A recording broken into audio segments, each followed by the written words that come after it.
my first name is going to be a controversial one. I know that. But, you know, I was listening to a podcast earlier this week, and they kind of brought up a great point, in my opinion. And, you know, they were talking about the Denver Nuggets, and I know Denver just lost, but they were specifically focusing on Aaron Gordon, right? And Aaron Gordon was this guy who they tried to make him the guy in Orlando, and it obviously failed miserably. But he came over and accepted a lesser role, a third guy role, with a couple other guys in Jokic and Murray that were stars. And it really, it changed that team a lot. It changed that team a lot to have basically the pedigree of a guy who was drafted to maybe be the guy. They found that he couldn't be the guy, and then he takes a lesser role. So who's that? Who could be that guy for the 76ers? I wonder, because maybe that's where they need to be looking, not necessarily at a max guy, but more of a guy that says, listen, I tried to be the guy.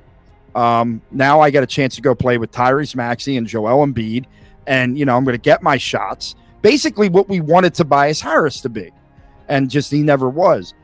So I started looking around the league at possible trade targets that these are guys that could fit that mold, but it's always a big if, because you don't know if they're going to buy into that idea. And the first guy that came to my mind when I did this was over in Atlanta, where people just go to die because Atlanta is one of the worst run organizations in the history of sports. And that's Dejounte Murray. And Dejounte Murray is a you know, a longer guard. He averaged 22.5 points this past season. Catch and shoot was close to 40%. You know, had almost 6 assists.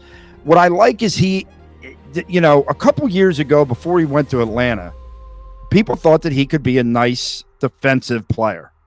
And I think things fell apart in Atlanta, but I don't know how much of that is he's just an arrogant player and stopped giving it up, or he didn't like playing next with Trae Young, and you know, didn't like Atlanta. I mean, that situation was so bad. If you look up and down that roster, you got guys that could fit this bill.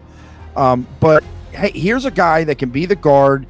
He can probably, you know, run the point when Tyrese goes out a little bit, and I think he can defend those longer two guards and maybe even the wing players. So I know we want wings. I get it, but guess what?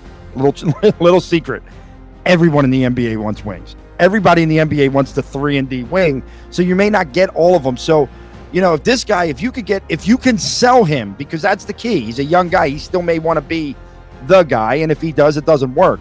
But if you can sell him on, hey, you got an up-and-coming all-star and one of the best players in the game. Come here, play this role for us, and let's go after this thing. It could be interesting. He could be intriguing, but like I said, it doesn't come without its warts, without a doubt.